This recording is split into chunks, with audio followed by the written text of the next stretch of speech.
Pangako at sa iyong salita, patawarin niyo po kami. Linisin, bigyan ng kakayanan na maunawa ang iyong turo para ang buhay namin lalo umunlad at lalo naman kayong madakila sa mga detalye ng pamumuhay namin. So we ask you, Father, to be our teacher, our speaker. Kayo po ang siyang mangaral. Turuan niyo po kaming lahat. Gamitin niyo lang lingkod niyo na inyong kasangkapan. At nawa ang inyong magandang layunin para sa aming lahat matupad. Habang kami nagkakatipon-tipon sa iyong paanan, Panginoon, hinihiling din naming patuloy niyong basbasan, ingatan, iadya sa anumang gawa ng masama ang mga mahal namin sa buhay na hindi kasama ngayon. Samantala, turuan mo kami, Panginoon, na maging mapayapa, teach us to relax, teach us to focus on you alone so we can receive your blessings. In the name of Jesus, we commit to you everything. Amen. How to be rich or poor? We will be reading from the Contemporary English Version, Luke 19:11 to 27. For now, we will be reading 11 to 13. The crowd was still listening to Jesus as he was getting close to Jerusalem. Many of them thought that God's kingdom would soon appear. And Jesus told them a story. A prince once went to a foreign country to be crowned king and then to return. But before leaving, he called in 10 servants and gave each of them some money. He told them, "Use this to earn more money until I get back." Napaka-common na storya. Galing mismo sa bibig ng Panginoong Hesus ang kwentong ito, habang ang lahat ng tao ay ang pinag-iisipan ay yung darating na panahon, the kingdom of God coming. Now Jesus would tell them a story which is about very here, very now, very present, very immediate. So the people were focused on the appearance of God's kingdom, which is very much of the future, but Jesus tells them a lesson on how to live in the present system. Yung malayong pananaw ng mga tao, ipinako ng Panginoon sa here and now, sa ngayong buhay na ito, at hindi yung buhay na darating pa. At ito'y tungkol sa isang prinsipeng magiging hari. Apparently, this is a vassal king or a prince which is a part of a bigger empire that reported to a higher authority somewhere else, but he was going to that authority to be crowned king. So, he lives as a prince and comes back as a king. Now, he called in 10 servants, a very perfect number as an example, suggesting 10 types of people. And there was money given to each one of them. Iba-ibang amount. At ang bilin, this money should make more money. So pinagbibigyan niya ng mga kani-kanyang mga puhunan at sabi, paramihin nyo ito, kailangan ang ibinibigay ko sa inyo, pagbalik ko, marami na. So money is supposed to make more money. Nagkaroon tayo ng isang basic rule of economics, that money is supposed to make more money. It's not primarily for just spending or for saving, for keeping. It is for investment. It is for business. Luke 19:14.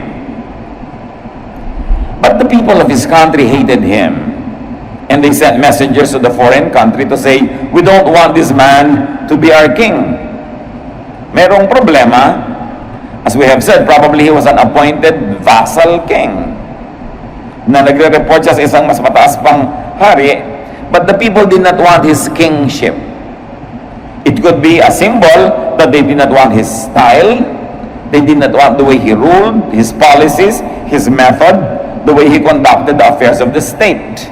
So they sent a delegation to the higher authority to express their dislike for this prince. Luke 19:15. After the prince had been made king, he returned and called in his servants.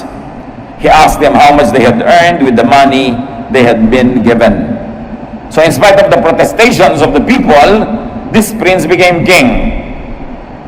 Umalis siya prinsipe, bumalik hari na mas malaki ng otoridad, mas marami ng kapangyarihan, and there was accounting.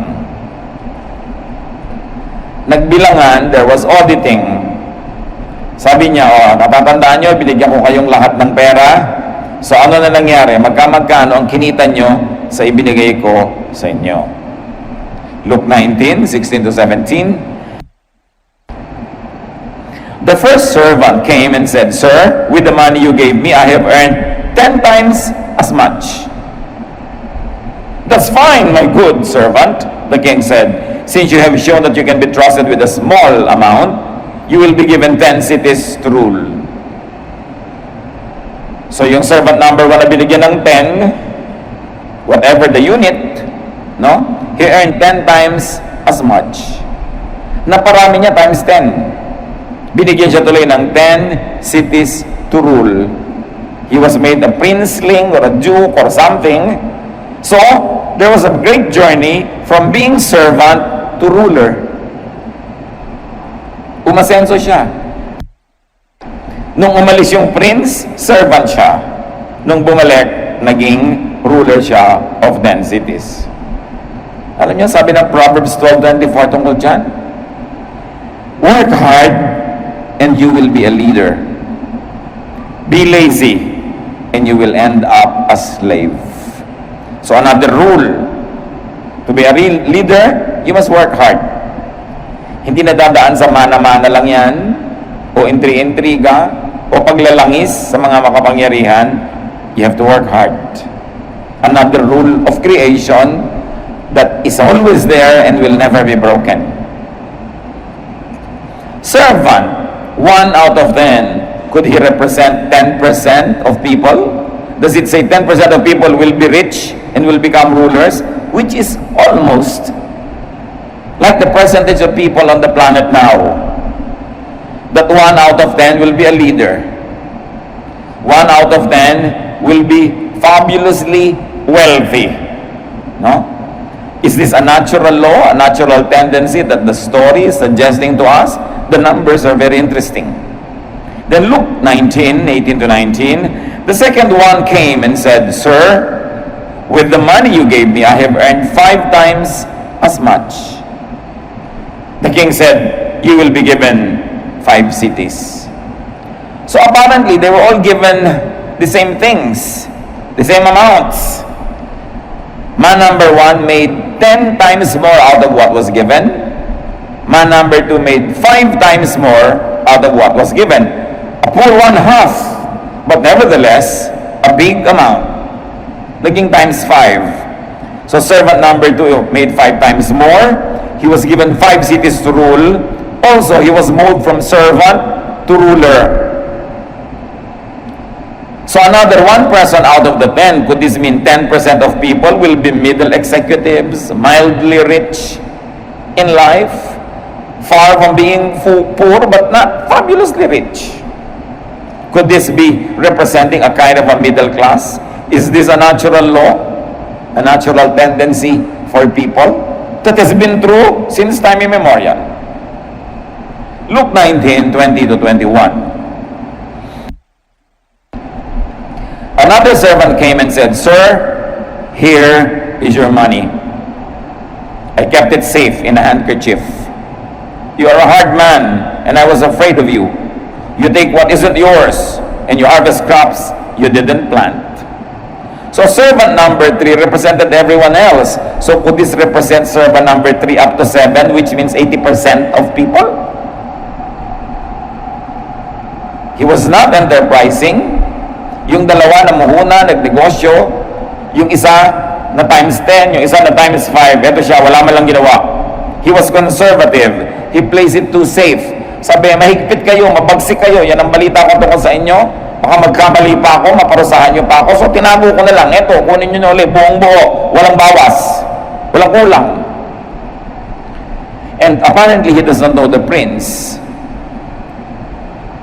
Dahil napakasama ng impression niya sa prince na ito. But you know who the prince represents in the story? No? God or God's representative. And he who does not know the prince will not receive favor from the king. This man was fearful. He was afraid. He was ruled by fear. And he was a complainer. Nakita niyo agad yung pagkakaiba ng karakter ng tatlo. Yung dalawang nauna, bagamat magkaiba ng talent at magkaiba ng naging bunga, pero they belonged together. They were made rulers. They made much of what was given them.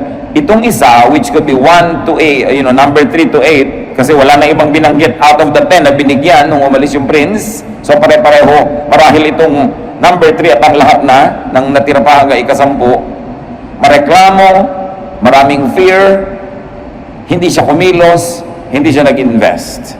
Ano nangyari? Luke 19, 22 to 23. You worthless servant, the king told him. You have condemned yourself by what you have just said. You knew that I am a hard man, taking what isn't mine and harvesting what I have not planted. Why didn't you put my money in the bank? On my return, I could have had the money together with interest. Ganun pala impression mo sa akin? Mahigpit? Malupit? Bakit yung perang iniwan ko sa iyo, sana mo lang nilagay mo na lang sa bangko para nagka-interest kahit konti? Hindi ibinalot mo lang dyan sa iyong panyo at tinago mo kung saan. Walang nangyari. At ang tawag ka servant number 3, worthless.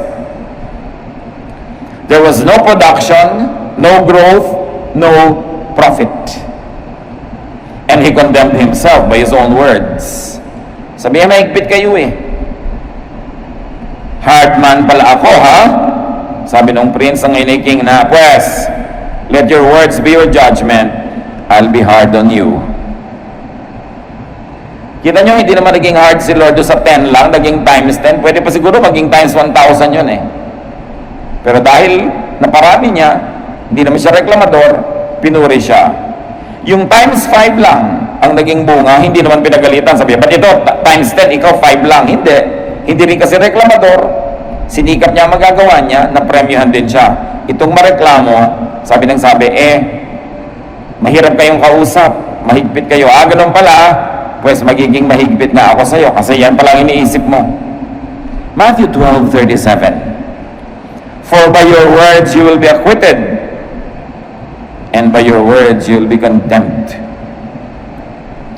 Dibdibin natin mga kapatid ang ibig sabihin nito. Ang Panginoon din ang may sabi.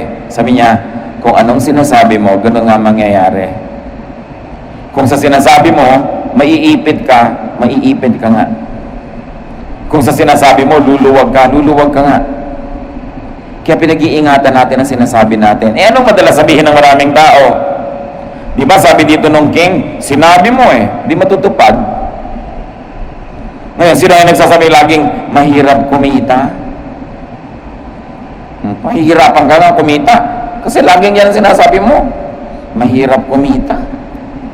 Ang hirap ng buhay. Gaano karami sa inyo nagsasabi niyan everyday? Bilangin nyo ilang beses. Ang hirap ng buhay. Mahirap ang buhay ngayon. Ang mahal na mga bilihin. No? Tapos pagka may mga negative na nangyayari, sabi mo, only in the Philippines. Kaya pa ulit-ulit na nangyayari. Napansin nyo nung nagpalit tayo ng motto na it's more fun in the Philippines? Parang talagang nagkakaroon ng more fun. Bayad na lahat ng utang natin sa World Bank, nagpautang pa tayo ng $1 billion. Ngayon ang Pilipinas mayroong $90 billion reserve at padami pa ng padami. We have become the investment darling of many investment houses around the world, and we were named as the fastest growing economy in Asia. Alam nyo ba yun? Sinabi lang natin, it's more fun in the Philippines. Pag sinabi mong madaling kumita ng pera, subukan nyo. Kasi sa kasasabi nyo bang mahirap kumita, lumuwag na buhay nyo. Sa reklamo ba natin ang mahal ng bilihin, bumaba na nga o lumaki sweldo, we are condemned by the words we say. Lalo yung pesting buhay to. Can you imagine, minura mo yung buhay mo? Diba? Ano mangyayari sa buhay mo? Yung asawa kong batugan, mga anak ko walang kwenta. Pag sabi ka ng sabi nun, sinabi na, by your words, you will be condemned. Kung ang basa ng langit dyan ay prayer, God answers prayer. Kaya iniingatan natin ang mga sinasabi natin. So say good things about the country. Say good things about your husband or your wife. Say good things about your children. Say good things about life. Because I'm sure that if you really look, you will not run out of good things to see. So tingnan natin kung ano yung mabuti, batiin kung ano yung maganda, purihin at kaibig-ibig, laging banggitin yung gusto nating mangyari sa buhay, hindi yung ayaw natin. Somehow there must be a change in the way energy flows into our lives. Balik tayo sa kwento. Luke 19:24 to 25. Then he said to some other servants standing there, "Take the money away from him and give it to the servant who earned 10 times as much." But they said, "Sir, he already has 10 times as much." So yung binigyan ng puhunan A, naging times 10, yung puhunan B, naging times 5, itong puhunan C, 1 pa rin.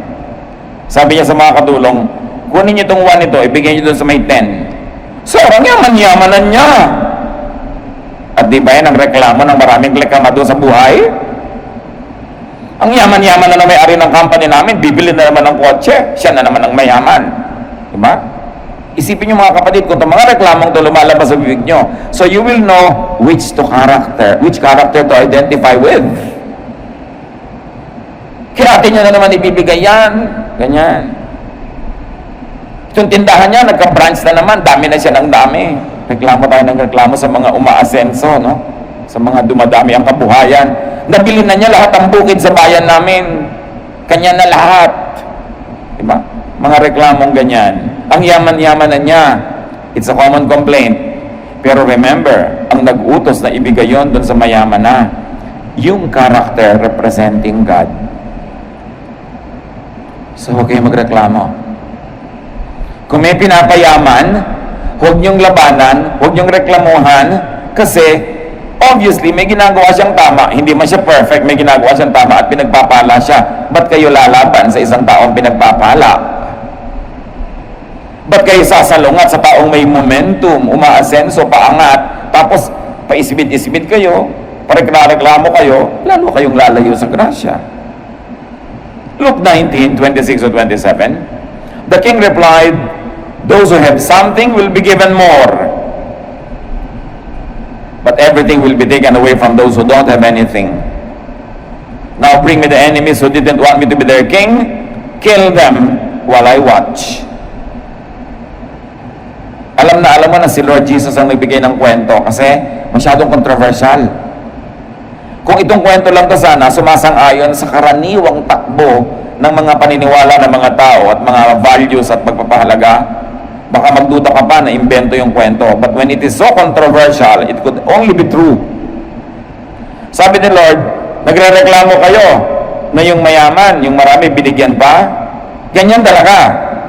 Yung marami, yung nagpaparami, siya pa ang lalong bibigyan. Ngayon yung mga makatsyang, mareklamo dyan, walang-wala na nga kayo, aagawin pa yung konting nasa inyo. I'm not happy with you because you are not producing. A very, very revolutionary thought about God's economy. Those who make much will be given more. At di ba totoo, yung mayaman, payaman ang payaman? Totoo naman na, who will deny it? Ang mayaman ay lalong yumayaman. Dahil ang gusto ng Diyos, yung mayaman lalong payayamanin. Nakita na natin sa kwento. Hindi ko mamayaman, masama. Siyempre, yung mga hindi mayaman, gusto niyang palabasin na masama yung mayaman para magmukhang, kaya naman ako mahirap kasi mabuti ako eh. Hindi naman ko mahirap, mabuti. Ang kabutihan, ang kasamaan, walang kinalaman sa economic status mo. It's a very personal thing. Kung hindi man tamang lahat ang ginagawa, ay may tama pa rin ginagawa. Kaya kinakalugdan ng Diyos. Because no sparrow, no little bird will fall on the ground without God's permission. Therefore, nobody can make wealth without God's permission. And nobody will be so poor without God's permission also. Because God is in control. God is sovereign. Siguro naglalaro sa isip nyo, ibig masabihin niya, kaya ako laging gipit dahil sa Diyos. Hindi dahil sa Diyos. Hindi gumising ka isang araw at sabi ng Diyos, paghihirapin kita. Ikaw papayamanin kita. No. Kita niyo sa kwento, lahat ng 10 tao representing 100% of the population, lahat binigyan. Kaya lang hindi lahat pare-pareho ang performance, nagkaiba-iba, kaya iba-iba ang gantimpala. Those who don't make or produce, those who don't multiply money, will be stripped of the little they have. And it's the law of nature. It is the law of heaven. It was told by the Lord Jesus Himself, so you better make peace with that reality. Ang mahirap ay lalong humihirap, ang mahirap ay lalong paghihirapin, dahil hindi ko mamahirap, ay mabuti. Kung hindi man maling lahat ang ginagawa, ay merong maling ginagawa. Sasabihin natin, sisisihin pa ba natin yung mahirap dahil sa paghihirap niya? Ano yung kwento? Anong gagawin natin sa kwento? Itapon natin para maiba? Para mapasarap natin ang ating pakiramdam? Ngay siguro naman, wala akong kasalanan kaya ako mahirap. Ayan na nga yung kwento. Ang atin ngayong malaking challenge, mga kapatid, alamin kung sino tayo sa 10 examples, simplified into 3. Yung 1 na nagpa-10, yung 1 na nagpa-5, at yung 1 na 1 pa rin, walang ginawa, nabawian tuloy.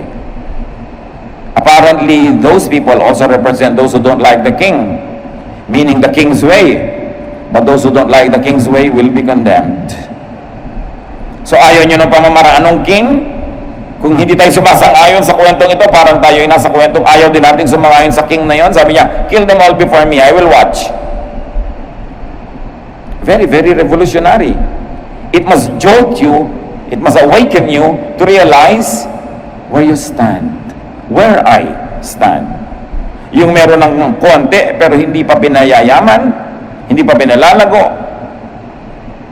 hindi niya inaalagaan yung binigay sa kanya, mababawian. Sayang. Nakita niyo ba na may maangyayamang mga kumpanya nung araw, mga restaurant, chain of restaurants, o mga pabrika ng ganito, mga ganon. Tapos ngayon, wala na, kakaantok na yung restaurant nila, wala nang tao halos. Naghihingalo yung negosyo nila, samantalang nakakita na yun ng better days. Sino nagpabaya doon? Either yung mga magulang, hindi natin rin yung mga anak na paanda rin yung negosyo, o yung mga anak na lumaki na spoiled, nung sila na nagmana ng negosyo, na wala na. Meron naman na maliliit na negosyo nung mga magulang nila nagraran, tapos sa pa-asenso ng second o third generation. Marami mga ganyang kumpanya, marami mga restaurants ng araw, sikat na sikat. Ngayon, wala na. Naranasan na. I-maintain na lang. What happened? Lahat may chance. Lahat may natatanggap sa simula.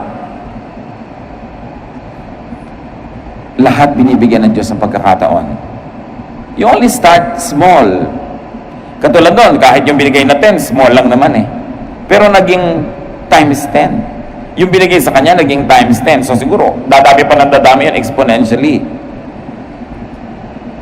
Lahat may chance.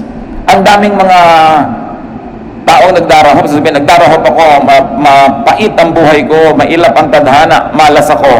Pero pag tingnan namin yung history, ba't ka walang trabaho ngayon? Natanggal ako. Ba't ka natanggal? Absent ako ng absent. Reklamo ako ng reklamo. Inuuwi ko yung stapler. Nahuli ng gwardiya. May trabaho ka na, natanggal ka pa, tapos kaya nagre-reklamo ka. Meron naman, ang tagal-tagal ko na sa trabaho ko, hindi pa ako ma-asenso. Bakit? Inaaway ko yung supervisor. Matigas ang ulo ko. Nakikipagbabag ako sa kapwa ko manggagawa. Ba't ka nga ipopromote? Yun naman mga sobrang yayaman ngayon, nagsimula din sa konting-konti Pero every step of the way, mga tama ang ginagawa nila, kaya dumami ng dumami. Yun namang nanatiling wala, meron din, pero hindi niya naingatan yung binigay sa kanya. Meron na, mas malaki pa yung bigay sa kanya. Natatandaan niyo sa elementary grade yung valedictorian, siya lagi ang honor, tampak-tampak ang mga medalya niya dito, tapos makikita mo 20 years from now, hirap na hirap sa buhay, ikaw na nabulok tutorian, ikaw yung mga inuutos-utosan ng teacher, binabato-bato ng eraser. Meron ang asenso mo ngayon, because somewhere along the line, may mga ginawa kang tama, umangat ka. Siya naman, may ang laki na niyang edge, honor na, hindi pa minentain. Hindi naman lahat, kasi merong honor na tuloy-tuloy pa.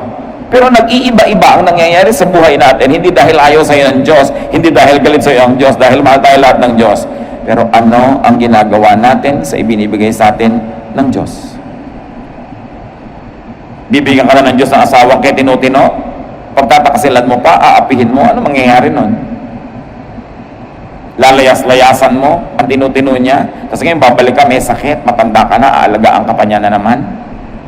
Can you imagine the wastage? The time wasted, the love, the peace that was not experienced? Gagawin kang director halimbawa ng isang grupo, dance group, musical group, whatever group.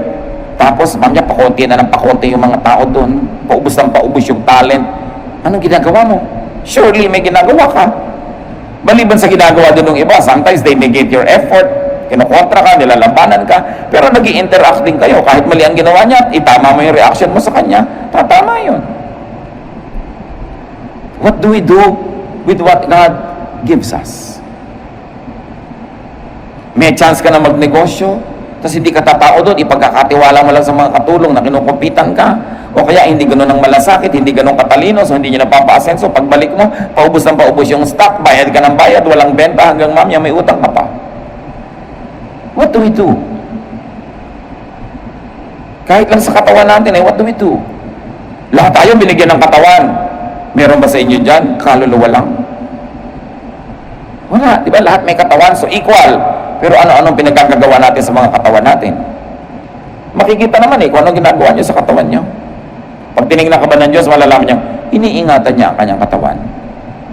Pero hindi ka kakain sa oras, kakain ka ng sobrang asin o asukal, hindi ka magpapacheck up, hindi ka magpapaayos, madidiscover mo na lang may malalakan ng sakit. Sino may kasalanan? Kung sabihin, ay ginanito ako ng Diyos. No, walang ginaganyan ng Diyos. Nung sinulat ng Diyos ang batas ng kalikasan, nung nilikha niya ang sandaigdigan, nakasulat na lahat. Wala nang personalan yan, aanda na yan mag-isa. Kahit ka paladasal, kahit ka religyoso, kung pinapabayaan mo ang iyong pagkain, magkaka-ulcer ka. Hindi nadadaan sa dasal yun. Kahit ka simba ng simba, sa ulo mo lahat ng Bible, hindi ka naglalaba, wala kayong maisusuot na malinis kasi hindi kayo paglalaban ng mga anghel. Nakasulat na lahat, nakatakda. Dapat lang alamin mo, how does nature work? Kristiyano ako, naglalakad ako sa gilid ng mataas na bubong, nadulas ako, mapapasag ang bumukot mamamatay ako, kahit ako Kristiyano. Missionary ako, nagpunta ako sa isang tribong kumakain ng tao, nahuli ako, kinain ako, hindi ako exempted kainin dahil missionary ako. Tinuka ako ng mga lamok na may mga malaria. Kahit ako maganda yung layunin ko na i-convert yung mga kaluluwa doon, mamamatay ako sa malaria because there is natural law. Paminsan-minsan, God makes a miracle and breaks His own laws. Pero paminsan-minsan yun. Under normal circumstances, nature will take its course. Tamad ka, huwag kang umasang aasenso. May trabaho ka na, pala absent ka, pabaya, huwag kang umasa magkaka-increase. Baka matanggal ka pa. Mataas na yung pwesto mo, i-demote ka pa. Kasi hindi ba sabi, make him ruler of 10 cities kasi worth siya. Palagay nyo, pag nagro-rule ka doon na nagpabaya ka, magro-rule ka forever. No, babagsak ka doon because the laws had already been written. Kailangan tama ang ginagawa mo. It's like riding a bicycle. When you stop moving forward, you fall. Lahat ng ginagawa mo dapat forward ng forward. Asenso ka ng asenso. Kasi kung hindi, paatras ka. What do you do with what God entrusted to you? Binigyan ka ng Lord ng talent na mag-sketch. And I know so many people who are very talented at sketching. They have a natural, indigenous talent. Nobody had to tell them. Grade 1, preschool, grade 2, nagdo-drawing ng maganda. Pero ngayon, hindi na ako mag-drawing because 30 years had passed. Wala siyang ginawa para i-develop yon. Sa palagay nyo, naturally, magde-develop yung talent? No! Maraming magagaling na singer, kinalawang na yung boses, namalat na, kakakain ng malalamig, pagpapabaya, pagpupuyat, paninigarilyo. Do you think you will have a good voice forever? There are many nationally renowned singers that cannot even sing now. Pinabayaan ang katawan. So dapat hindi lang pag binabalikan ka ng Diyos, na maintain mo lang, dapat na pa-asenso. Di ba yung one na maintain lang niya, ito yung binigay niya sa akin, ito pa rin, walang bawas. At sabi sa kanya, hindi ako concerned na walang bawas, ang gusto ko may tubo. So, binigyan ka ng Bible study group, may 2 nagsimula, 3, nung biniligan ka ng Diyos, 10 years later, naging isa pa. At asawa mo pa yun, ha? So, walang growth. Sa palagay mo, bibigyan ka ng mas malaking grupo, yun lang, hindi mo ma-manage. The principles in this story are so painfully true. Hindi mahirap makita. Imbes mainggit ka sa taong umaasenso, sabi mo, ano kaya ginagawa niyang tama? Anong ginagawa kong hindi tama? Ba't hindi ako umaasenso? One, baka reklamo ka ng reklamo. Ayaw ng Diyos sa reklamador. Your own words will condemn you. Two, baka inggitera ka. Ayaw din nila na inggit ka na inggit sa nangyayari sa kapitbahay mo. Ba't di mo asikasuhin yung buhay mo? Ayusin ang sarili mo, ayusin ang negosyo mo. Kahit anong gawin ninyo, hindi maiiba ito. Nakatakda. That's why, malinaw na ikinuwento ng Panginoon. Nakakaawa ba yung wala na, babawian pa? Naawa ba yung Diyos dito? Hindi. So, yung asahan, nakakaawaan ka dahil lang mahirap ka. Sabihin pa sa'yo, well, wala na ang awa-awa sa usapan. Ang point is, nagsikap ka ba? Ginawa mo ba ang dapat? Nagpakasipag ka ba? Nag-invest ka ba? Hindi awa ang pinag-uusapan. There is a natural law. Pag may itinanim ka, may aanihin ka. Nagtanim ka ba? Wala. Di, wala kang inaani. Huwag kang magpaawa-awa dyan. Walang mangyayari sa awa. Di ba sinasabi nga ng ating mga matatanda, nasa Diyos ang awa, pero nasa tao ang gawa. Kailangan may gawa ka. You've got to give something to God for Him to bless. Paparamihin mo ba yung zero? Binibigay mo sa Diyos zero times zero, di zero pa rin yun. O natapos ka ng kung anumang kurso, umaattend ka ba every year, every 6 months sa mga seminar para malaman mo yung latest knowledge in your own given field? O kinakalawang na yung mga alam mo? Dapat umaasenso.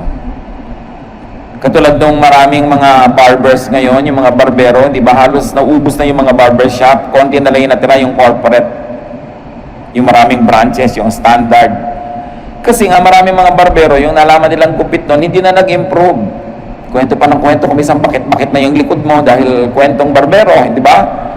Walang technology, walang product development, walang bagong pag-aaral, so iniiwan sila ng mga taong gustong stylish. Namamatay yung industriya na yon unless you reinvent yourself, learn something new, because binigyan ka ng talent, paramihin mo. Importante yun. Yung iba, sisisihin pa yung mga kliyente. Maarte kasi kayo naman nagpapagupit eh. Ayaw na sa barbero. Yung may kasalanan pa ngayon, yung client. Lahat may chance. May chance ka, kapatid. Marami sa inyo, alam ko, you made so well sa mga chances na binigay sa inyo, Lord.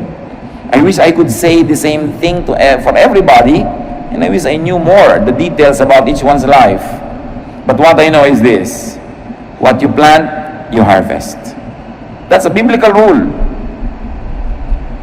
Lahat yan pwede mangyari. Apply the lessons.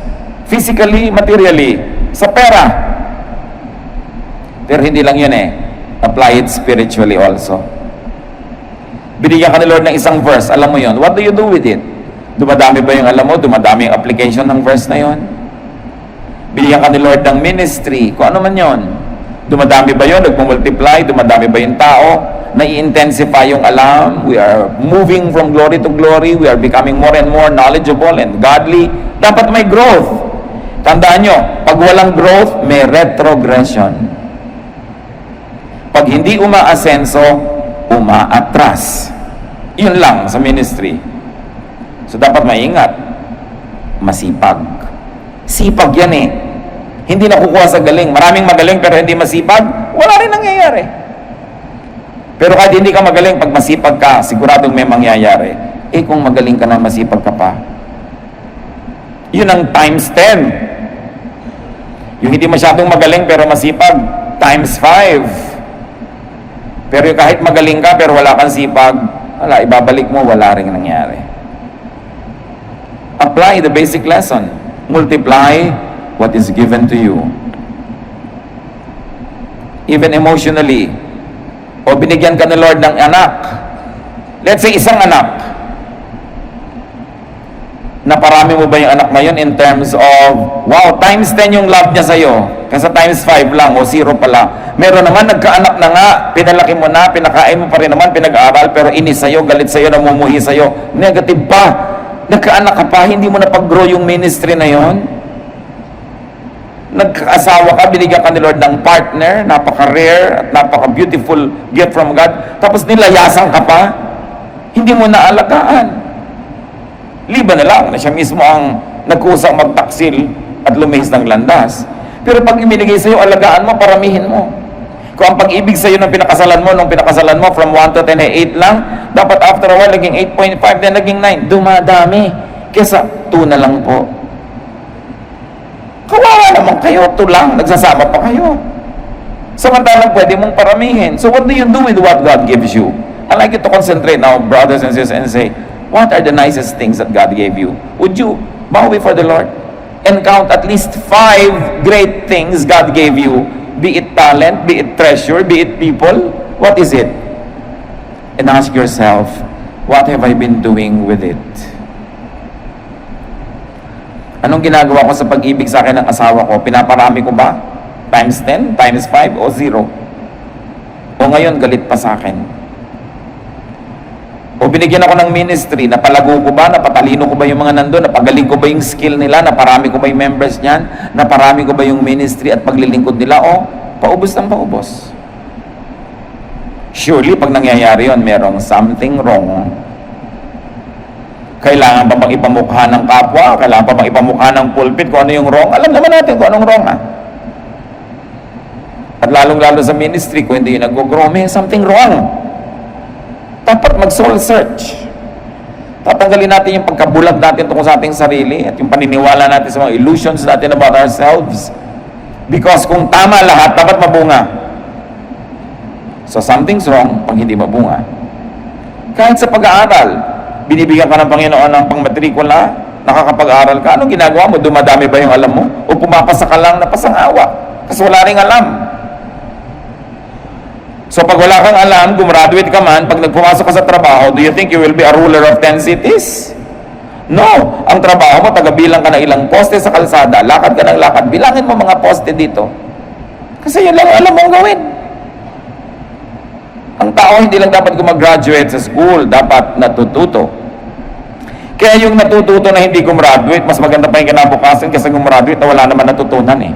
Eh kung gumraduate ka na, natuto ka pa. Can you imagine? Tayo ang nagwawaldas ng buhay natin. Tayo rin ang nagyayaman nito, nagpaparami, nagpapaunlad. Kanya-kanyang report sa Diyos, pero lahat binigyan. At lahat patuloy na binibigyan ng second chances. Ang Diyos naman, hindi ka ba sa i-judge kung bigla ka nagkulang? Tanggapin mo lang pagkukulang mo, pagkakamali mo. Bibigyan ka na naman yan another chance because God is good at giving second, third, fourth chances. Pero kahit bigay ng bigay sa'yo ang Diyos, lumalakad ang panahon. 7th chance na pala, pero grade 1 ka pa rin. Next year, 8th chance na, grade 1 ka pa rin. Sa palagay mo, sinong lugi? Diyos o ikaw? Ama namin, ituro niyo po sa amin kung bakit kami maunlad o hindi maunlad. Bakit kami maasenso o hindi maasenso. Bakit ang asenso ng iba sa amin 10, yung iba 5, yung iba 0? Ipakita nyo sa amin, Lord, kung sa mga ginagawa namin, marami naman sa amin masipag, pero ba't hindi umaasenso? Anong dapat na gawing tama? O mas tama pa? At sa mga umaasenso, mabunga, kung hindi kami conscious, Lord, kung ano yung dahilan, ipakita mo sa amin para lalo namin pagbutihin at lalo kaming tumanaw sa inyo ng utang na loob. Turuan nyo kami na manatiling mapagpakumbaba kung pinagpapala nyo aming buhay. At tulungan nyo kami huwag magreklamo kung nagkukulang ng pagpapala at huwag naming sisihin ang langit, ang kapwa, ang mga Hapon, ang mga Kastila, ang mga Inchik, ang mga kung sino-sino. Tingnan namin, Lord, kung ano yung personal na pananagutan namin kung ba't hindi kami umaasenso. Kung lagi na lang namin nakakagalit ang mga kasama at kaibigan, ipakita nyo kung anong mali naming ginagawa. Mismanagement of our human relationships. Kung lagi na lang na kami ang naiiwan ng mga promotion, lagi na lang kami ang hindi gusto ng kapwa, ipakita nyo what we're doing wrong. How we squander the good chances you give us. And for every blessing, O Lord, teach us to be thankful and to be charitable to others. Mga kapatid, magbulay-bulay tayo. Think of the 5 great things that you have received from God and review right